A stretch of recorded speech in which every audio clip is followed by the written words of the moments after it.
किसके पक्ष में लिया ये थोड़ा अंडर करंट वाला मामला लगता है। निष्क्रिय सांसद का जो ठप्पा लगा हुआ था उसके कारण यहाँ भूपेश बघेल हावी दिखा। तो देखते हैं अब देश की आबो हवा क्या कहती है। मोदी से क्या लेना देना, वो केंद्र में जो होगा वो देखा जाएगा, लेकिन जो भी हमको जो समस्याएं है वो तो हमारे यहीं के प्रत्याशी रहेंगे, वही दूर करेंगे। छत्तीसगढ़ तक में आपका स्वागत है। मैं हूं परमानंद सर।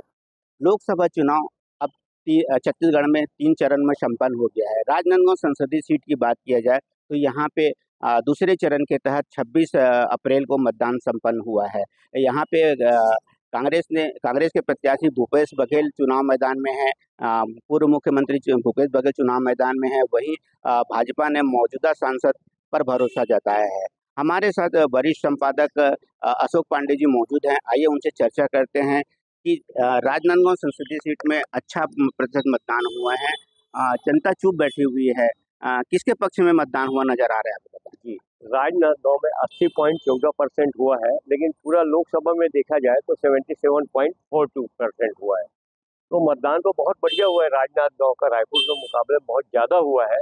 अब लोगों ने किसके पक्ष में लिया ये थोड़ा अंडर करंट वाला मामला लगता है, क्योंकि क्या है, औंधी के जंगल से लेके बोड़ला के जंगल तक के ये 360 किलोमीटर का ऐसा लंबी पट्टी है, और जिधर अंजोरा से लेके देवरी तक का वो 80-90 किलोमीटर का है। तो कह पाना मुश्किल है, फिर भी ऐसा लगता है कि वोटों की हार जीत भूपेश बघेल एक बड़ा चेहरा है, इसलिए बहुत कम मत से होगा। 30-40 हजार का मेरा व्यक्तिगत अंदाज है। इस बार क्या मुद्दे हावी है? मुद्दे तो देखा जाए तो राजनांदगांव लोकसभा में मोदी वर्सेस भूपेश बघेल चला है।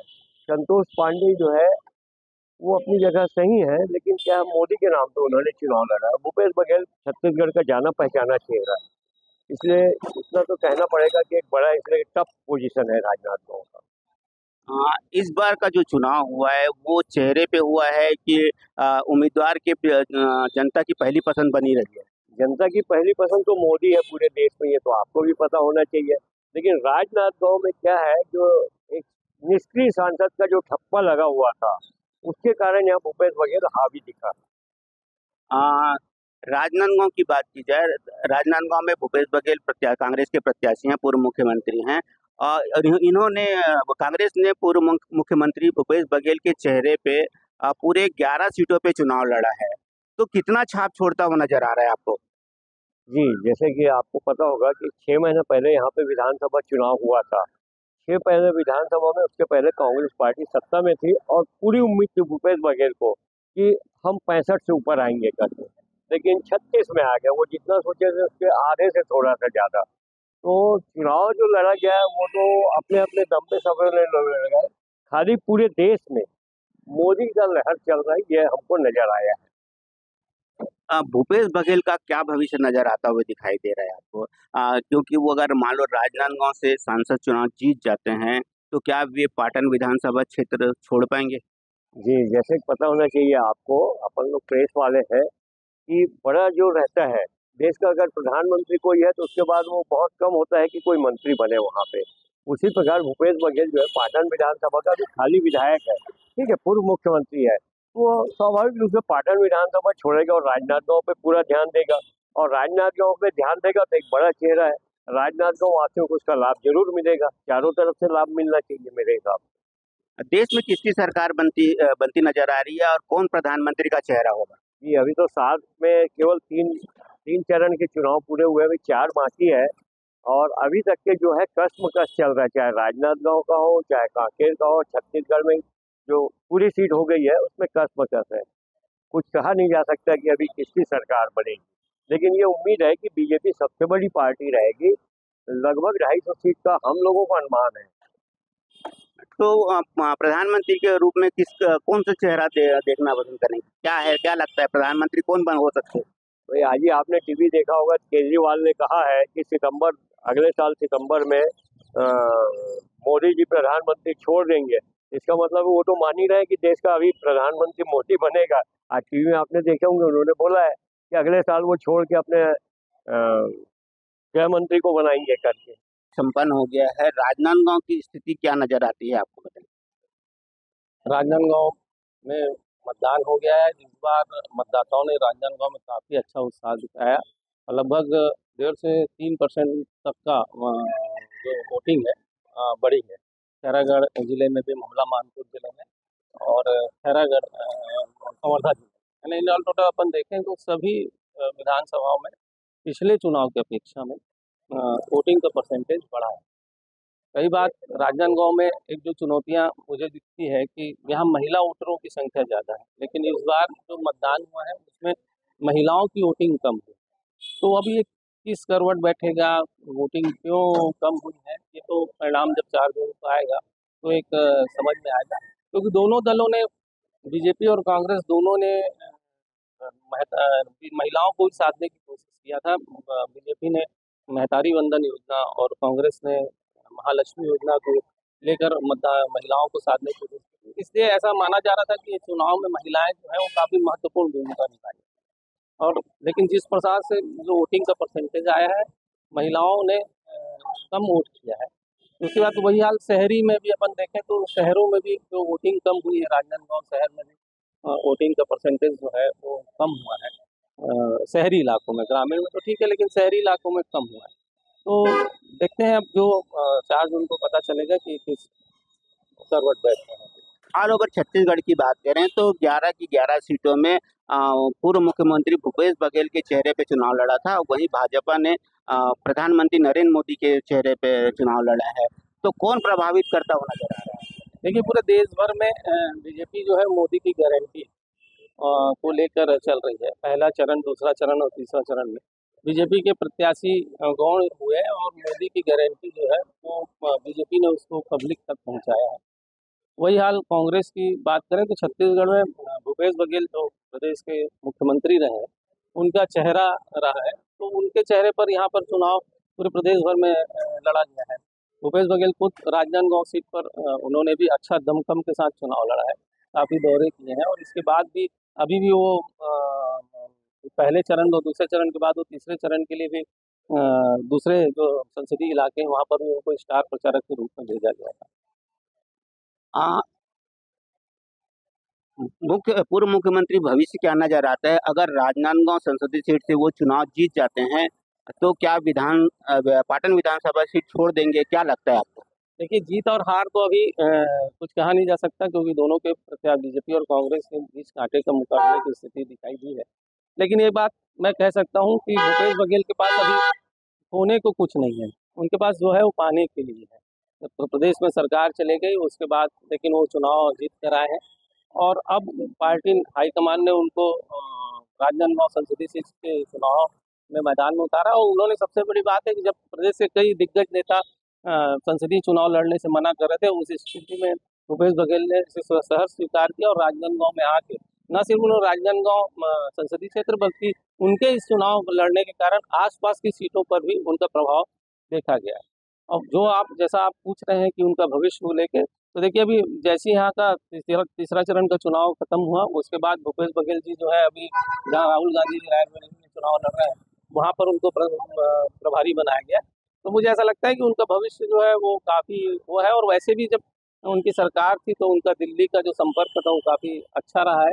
और क्योंकि कांग्रेस में लीडरशिप जो है दिल्ली स्तर पर उसमें कुछ कमी है और उसको उनको ऐसा लगता है कि एक ओबीसी नेतृत्व के रूप में उनको दिल्ली हाईकमान काफ़ी पसंद करती है, इसलिए उनका भविष्य जो है संगठन में काफ़ी मुझे स्ट्रॉन्ग दिखता है।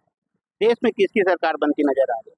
देखिए, अभी तो चुनाव मतदान अभी तो सिर्फ इधर का हुआ है, अभी तो 1 जून तक का कई चरणों पर चुनाव होने, लेकिन जो माहौल दोनों ने चुनाव लड़ा है, ठीक है, कांग्रेस भी इस चुनाव में न्याय यात्रा को लेकर जा रही है, बीजेपी जो है मोदी की गारंटी को लेकर मतदाताओं के बीच में जा रही है। तो देखते हैं देश की आबो हवा क्या कहती है। केजरीवाल ने नरेंद्र मोदी पे बड़ा सवाल उठा दिया है, 75 पार का फार्मूला उनको याद दिला दिया है, क्या कहें? देखिए, अभी दिल्ली में आपकी 18 सीटों पर अभी वोटिंग बाकी है और सुप्रीम कोर्ट ने अभी उन्हें जमानत दी हुई है और वो आज से मैदान में उतरे हुए हैं। लगातार वो आरोप लगा रहे हैं, उन्होंने बड़े गंभीर भी आरोप लगाया बीजेपी के ऊपर कि बीजेपी के जो नेता हैं, जो शीर्ष नेता है, वो कई नेताओं की लीडरशिप को खत्म कर रहे हैं। उन्होंने रमन सिंह, युवराज सिंह, इनके नाम भी उन्होंने आज सभा में बोला है। तो अब आप पार्टी, चूंकि वो जेल में रहे, जेल से निकलने के बाद से उनका भी जोश जो है वो काफ़ी दिखाई दे रहा है। तो मुझे लगता है कि कुछ परिणाम जो आएंगे वो काफ़ी रोचक आएंगे। संसदीय सीट में अच्छा प्रतिशत मतदान हुआ है। आ, आपको क्या लगता है कि यहाँ पे जो मतदान हुआ है किसके पक्ष में ज़्यादा हुआ नजर आता अ, मतदान की जहाँ तक बात है, ये जो प्रतिशत बढ़ा है, इसका एक राजनीतिक कारण भी हो सकता है और प्रशासनिक प्रयास भी हो सकता है, क्योंकि सभी ने देखा है कि स्वीप के माध्यम से मतदान को 100% कराने के लिए जिला प्रशासन ने बहुत प्रयास किया और कई गांवों में यह भी देखने मिला कि जहां का प्रतिशत बहुत कम रहता था, वहां प्रतिशत बढ़ा है। इस कारण भी पूरे संसदीय क्षेत्र का मतदान का प्रतिशत बढ़ा है। अगर राजनीतिक रूप से हम देखें तो इसके दो कारण समझ में आते हैं। मतदान को राजनीतिक दल अपने नजरिए से देखते हैं, ज्यादा मतदान होने पर कहते हैं कि हमारे पक्ष में हुआ या फला के विरोध में हुआ। ऐसा नहीं है, मतदाता अपनी राय बनाकर मतदान करता है। यह भी होता है कई बार कि जब किसी दल की कार्यप्रणाली से या प्रत्याशी से नाराज होता है तो गुस्से में दूसरे के खिलाफ ज्यादा मतदान करता है, या किसी के कार्यप्रणाली से जब खुश होता है तो भी ज्यादा मतदान करता है। इसलिए कम और ज्यादा होना किसी दल के पक्ष में नहीं कहा जा सकता।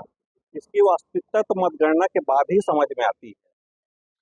जी, भूपेश बघेल यहाँ बड़ा चेहरे के रूप में चुनाव लड़े, मैदान पर रहे। वही सांसद संतोष पांडे यहाँ चुनाव मैदान में रहे। कौन भारी पड़ता नजर आया आपको?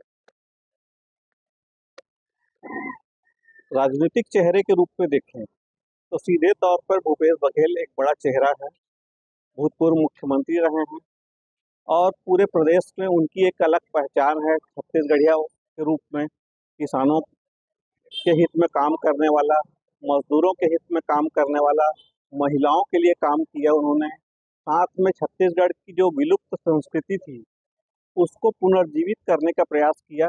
उस नज़रिए से निश्चित तौर पर भूपेश बघेल यहाँ एक बड़ा चेहरा के रूप में रहे हैं और कहीं ना कहीं उनके पक्ष में गांव के मतदाता प्रभावित नजर आते हैं। संतोष पांडे की बात की जाए तो संतोष पांडे नो डाउट बहुत अच्छे प्रत्याशी हैं।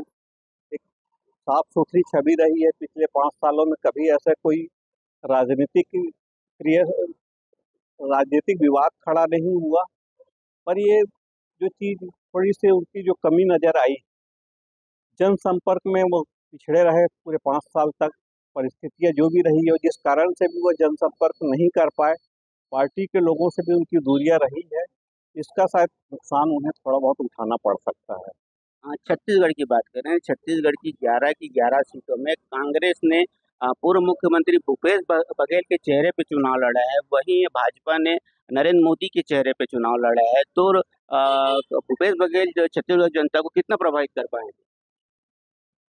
अब अभी तक जो तस्वीर सामने आ रही है, कांग्रेस लाभ में तो दिख रही है। अब वो कितना लाभ उठा पाती है, उस भूपेश बघेल के चेहरे के दम पे कितनी सीटों पे वो सफलता हासिल करती है, भविष्य ही बताएगा। जी, भूपेश बघेल राजनांदगांव संसदीय सीट से चुनाव जीत जाते हैं तो वो क्या पाटन विधानसभा छोड़ देंगे? क्या होगा उनका भविष्य?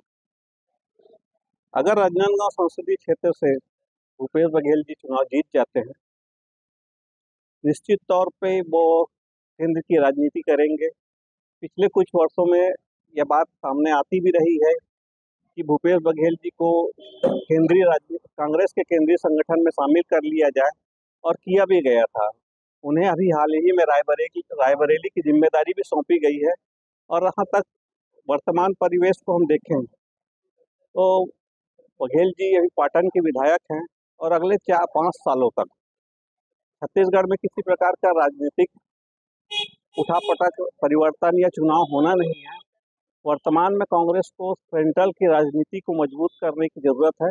उसे देखते हुए ये लगता है कि भूपेश बघेल जी पाटन विधानसभा क्षेत्र को छोड़ देंगे और केंद्र की राजनीति में सक्रिय हो जाएंगे। देश में किसकी सरकार बनती नजर आ रही है, भाजपा की, कांग्रेस की, क्या बोलेंगे? No comments. जी, लोकसभा चुनाव के लिए मतदान अब संपन्न हो गया है। राजनांदगांव संसदीय सीट की बात की जाए तो यहाँ पे अच्छे मतदान का प्रतिशत रहा है, लेकिन मतदाता वहीं चुप्पी साधे हुए आपको किसके पक्ष में दिखाई दे रहा है, बताएं। वर्तमान में छत्तीसगढ़ की सभी सीटों पे चुनाव हो चुका है। राजनांदगांव लोकसभा के लिए तो द्वितीय चरण में चुनाव हुआ था।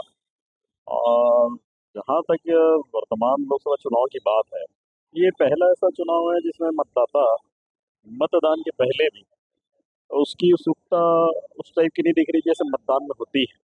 फिर भी जो मतदान है पूर्व लोकसभा चुनाव की अपेक्षा अधिक हुआ है। और ये जो चुनाव है इसमें एक खास बात विशेष रूप से देखने मिली है, उसको लेकर कुछ नेताओं ने चिंता भी की है कि शहरी जो क्षेत्र है, तो शहरी क्षेत्रों में मतदान कम हुआ है, ग्रामीण क्षेत्रों में ज़्यादा हुआ है। ग्रामीण क्षेत्रों में उत्साह भी था लोगों में मतदान को लेके। ये अपने आप में अलग बात है कि इसमें जनता जो है किसको चुनती है, ये तो आने वाला समय बताएगा। जी, अगर ग्रामीण क्षेत्रों में रुझान आपने देखा, ग्रामीण लोग कांग्रेस का रुझान बता रहे हैं और शहरी क्षेत्र में भाजपा का रुझान बता रहे हैं।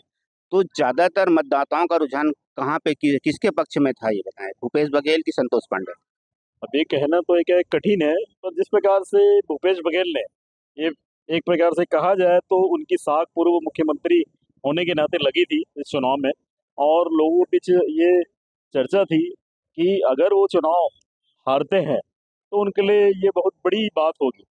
तो जहाँ तक मैं समझता हूँ कि उन्होंने मेहनत में कमी नहीं की। अब ये अलग बात है कि राजनांदगांव में जो मीडिया के लगभग सभी लोगों की शिकायतें रही, अखबारों में भी छपा है कि मीडिया से उन्होंने मुलाकात नहीं की, बहुत से लोग से शहरी क्षेत्र में खासकर मुलाकात नहीं की। तो लेकिन जहाँ तक देखा जाए तो दोनों पार्टी के लोग, भाजपा हो कांग्रेस हो, इन दोनों के जो प्रत्याशी है उनकी टीम ने अपने अपने तरीके से अच्छे ढंग से कैंपेनिंग की है, मतदान पक्ष में अपने प्रत्याशी के लिए मेहनत की है। वैसे प्रत्याशी लोग ने भी लगातार 30 दिन तक ये जो है बाकायदा इस चुनाव में भागीदारी दौड़ धूप करके अपने पक्ष में मतदान की अपील की है। कांग्रेस के लिए भूपेश बघेल बड़ा चेहरा रहा है, राजनांदगांव सीट से जो चुनाव लड़े हैं और उसके अलावा पूरे प्रदेश में प्रचार प्रसार किए हैं। तो वो कितना प्रभावित किए हैं जनता को? जहाँ तक अपन ये कहेंगे कि राजनांदगांव के परिप्रेक्ष्य में भूपेश बघेल ने बड़े साइलेंट ढंग से चुनाव लड़ा। जिस प्रकार की बातचीत आती थी, दिखती थी, लोगों की चर्चा थी, अब उनकी रणनीति अंदरूनी तौर पे कितना प्रभावी है, ये तो आने वाला समय 4 जून के जैसे ही रिजल्ट खुलेगा उस समय मतदान के साथ वो चीज़ दिखेगी कि वाकई में क्या मेहनत हुई और जिस प्रकार की बातें सुनाई देती है। लेकिन जहाँ तक प्रदेश की बात है, तो प्रदेश में जो भूपेश बघेल की जो किसानों की नीतियाँ और कुछ नीतियाँ हैं, जिससे जनता ग्रामीण क्षेत्र की खासकर कुछ हद तक प्रभावित है। अब इसकी काट के लिए भाजपा ने विभिन्न संकल्प पत्र के माध्यम से विभिन्न योजनाएं, और जो 4-5 माह में जो विष्णुदेव साय जी की सरकार है, उन्होंने विभिन्न नीतियां, महतारी वंदन योजना और भी विभिन्न योजनाओं के लिए जो अपने ढंग से चुनाव के पहले और चुनाव के संकल्प पत्र में भी वो घोषणा की, जो केंद्रीय स्तर पे घोषित हुई है। तो उसको लेकर ये देखना पड़ेगा कि दोनों योजनाएं हैं, दोनों कांग्रेस के घोषणा पत्र और बीजेपी का संकल्प पत्र, इन दोनों योजनाओं में जनता जो है किस ओर रुझान दिखता है, किस ओर सोचती है, ये 4 जून को जो रिजल्ट निकलेगा उस पर ही पता चल पाएगा। भूपेश बघेल का भविष्य क्या नजर आता है? वो राजनांदगांव से अगर सांसद चुनाव जीत जाते हैं तो क्या पाटन का विधानसभा क्षेत्र छोड़ देंगे? निश्चित तौर पे अगर ऐसी बात आती है, अगर भूपेश बघेल इस चुनाव में अगर जीतते हैं तो स्वाभाविक रूप से उन्हें विधानसभा की सीट छोड़नी पड़ेगी। ये तो तय रहता है कि कोई भी लोकसभा जीतता है तो एक ही सीट पे रह सकता है। इस तरह जो है, जहाँ तक मैं समझता हूँ वो स्वाभाविक सामान्य बात है कि उनको सीट छोड़नी पड़ेगी, ये तय है। देश में किसकी सरकार बन रही है? वर्तमान में जिस प्रकार के रुझान और जिस प्रकार के कांग्रेस और भाजपा, पहली बार कांग्रेस के जो राहुल गांधी, प्रियंका गांधी और इनके जो लीडर्स है, उन्होंने थोड़ा सा पूर्व के विधानसभा चुनाव, लोकसभा चुनाव से भिन्न अपनी नीतियों को कुछ डिफरेंट ढंग से पेश करने की कोशिश करी है। वार दोनों तरफ से हुए हैं, लेकिन जहाँ तक जो समझ में आ रहा है कि पहली बार कई ऐसे बयान भी हुए हैं जिसके लिए जो है भाजपा भी सोच में पड़ जाती थी। कई प्रकार के जो बयान, अच्छे बयान हुए हैं, सारे चीज़। अब जनता जो है ये देख रही है, जिस प्रकार की बातें आ रही है, उन बयानों का कितना प्रभाव पड़ता है, उन अपीलों का कितना प्रभाव पड़ता है जनता के ऊपर। ये जो आने वाला जो परिणाम है, तो मतदान संपन्न होने के बाद मतगणना की जो बात है, 20-21 दिन बाकी है अभी वर्तमान में, उसके बाद जो रिजल्ट अब आएगा, उस रिजल्ट के बाद जो है ये तय होगा। प्रधानमंत्री के रूप में किसे देखना पसंद कर रहे हैं? प्रधानमंत्री के रूप में जनता तय करती है। आप और हम इसमें तय नहीं कर सकते हैं कि कौन प्रधानमंत्री बनेगा। जो रिजल्ट है, जिसका बहुमत होगा, वो प्रधानमंत्री बनेगा, ये तो तय है। जिस प्रकार की जो योजनाएं हैं और जो बातें आ रही है, उसके हिसाब से ये जो लग रहा है, लगातार जो चुनाव और सारा चीज़ों का मसले आ रहे हैं, उस प्रकार की बात में वर्तमान में जो है जनता में बहुत से लोग ये भी कह रहे हैं कि कुछ अभी कहना मुश्किल है, पर जो इस प्रकार के प्रारंभिक जो रुझान आ रहे हैं, उसमें भाजपा की सरकार बनती दिख रही है देश में। क्या नरेंद्र मोदी फिर से प्रधानमंत्री बन सकते हैं?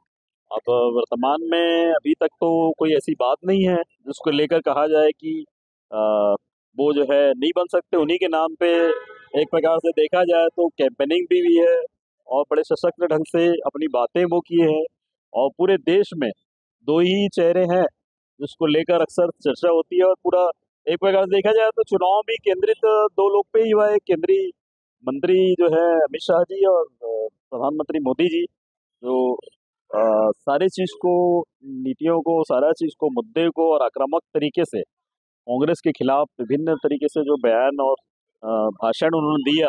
और अभी चल रहा है चुनाव, तो अभी तीसरे चरण का संपन्न हुआ है, कुछ चरण और बाकी है, और तो उसके हिसाब से चीज़ें भी आ रही है। हालांकि अभी कुछ चीज़ें एक जो चीज़ें बहुत सारी आ रही है, उसके हिसाब से हम ये तो नहीं कह सकते कि कितनी सीट आएगी, लेकिन जिस प्रकार की बातें आ रही है, उस प्रकार से पूर्व में भी देखा गया, और पूर्व के 2 चुनाव में भी जो बीजेपी की गवर्नमेंट बनी केंद्र में, तो वर्तमान में भी ये बात कहीं ना कहीं दिख रही है। अब सीटों की बात का आकलन करना तो अपनी जगह है, लेकिन ये लोगों के बीच कहीं ना कहीं बात है। पूरे ऑल अपने इंडिया की बात करें, भारत की बात करें, तो बीजेपी की सरकार बनती दिख रही है। बीजेपी की सरकार बनते दिख रही है। जी बताएं, राजनांदगांव में अच्छा प्रतिशत मतदान हुआ है। ये मतदान किसके पक्ष में जाता हुआ दिखाई दे रहा है, कांग्रेस की कि भाजपा की है? हमें तो कांग्रेस के पक्ष में जाता दिखाई दे रहा है। क्यों? क्योंकि अब लोगों में ये चर्चा है कि भाई भविष्य में जब पिछली बार मुख्यमंत्री बने थे भूपेश बघेल जी, तो इस बार भी उनको राजनांदगांव से सीट मिलनी चाहिए। तो हम लोग ये चाहते हैं कि पहले मुख्यमंत्री थे तो अब सांसद बने। जी, पहले मुख्यमंत्री थे, अब सांसद बनेंगे, तो क्या भविष्य नजर आता है? वो दिल्ली की राजनीति करेंगे कि छत्तीसगढ़ की राजनीति करेंगे, पाटन विधानसभा छोड़ेंगे? जी, आप पत्रकार हैं, बताएं। अगर वो सांसद बनते हैं तो उनको तो 2 में से एक ही जगह चुनना है ना। और दिल्ली की राजनीति की बात है तो आना जाना इन लोगों का लगा ही रहता है। पर अगर ये सांसद बनते हैं तो इनका दायित्व बनता है कि वो राजनांदगांव को पहले देखें, है ना। क्या है, अभी तक जो भी सांसद बने हैं यहीं के तो नहीं थे, है ना। ये बात आती है ना कि बाहरी प्रत्याशी, तो सभी तो बाहरी थे ना। भूपेश बघेल एक अकेले ऐसे नहीं है जो बाहरी प्रत्याशी थे, है ना। तो जनता में उनके प्रति लगाव दिखता है। और वो बात अलग है कि कोई मुंह से बोलता है और कोई चुपके से किसी और को वोट दे देता है, कांग्रेस बोल के बीजेपी को वोट दे देता है। क्या मुद्दे हावी रहे इस बार? मुद्दे क्या रहेंगे, विकास के मुद्दे हैं। अब जैसे इन लोगों ने महतारी वंदन स्टार्ट किया है, बीजेपी वालों ने, तो कांग्रेस वालों ने वही 8-8.5 हजार देने का वादा किया है। कई लोग बोलते हैं कि ये क्या दे पाएंगे, तो पहले भी ये बात हुई थी कि 1 हजार भी इन लोग क्या दे पाएंगे। पर वो तो जब इन लोग जीतेंगे, इनकी अगर गवर्नमेंट बनेगी तभी वो सब हो पाएगा, इसके पहले नहीं हो पाता है। इस बार चेहरा लोगों की पसंद रही कि उम्मीदवार पहला पसंद बना रहा? हाँ, उम्मीदवार ही पहला पसंद है। मोदी जी तो बाद में, हालांकि मोदी की गारंटी के नाम से चुनाव लड़ा गया है, लेकिन मोदी से हमको तो लेना देना नहीं है। हमको तो यहाँ रहना है, तो हमको तो यहाँ के प्रत्याशी से लेना देना है ना। मोदी से क्या लेना देना, वो केंद्र में जो होगा वो देखा जाएगा। लेकिन जो भी हमको जो समस्याएं हैं वो तो हमारे यहीं के प्रत्याशी रहेंगे, वही दूर करेंगे। मोदी जी आके तो दूर नहीं करेंगे। कि देश में देश में किन किन किन किन कौन सी पार्टी जीत की और दिखाई दे रही है आपको? अब दिखाई क्या देना है, वो तो भविष्य के गर्भ में है। जब 4 जून को मतगणना होगी तो ही पता चलेगा, अभी तो कोई कुछ नहीं कह सकते। जैसे पिछली बार अपने यहाँ छत्तीसगढ़ में कांग्रेस की सरकार बनी थी, कोई ये नहीं सोच पाया था कि इस बार बीजेपी की गवर्नमेंट आ जाएगी, लेकिन ये हो गया ना, सत्ता पलट हो गई है ना। ये तो पहले से बताना मुश्किल रहता है, लोग बोलते कुछ है करते कुछ है। कांग्रेस प्रत्याशी एवं पूर्व मुख्यमंत्री भूपेश बघेल अगर राजनांदगांव संसदीय सीट से जीत जाते हैं तो वे दिल्ली की राजनीति करेंगे और वो पाटन विधानसभा सीट छोड़ देंगे। हालांकि ये फैसला 4 जून को आएगा। परमानंद रजक, छत्तीसगढ़ तक, राजनांदगांव।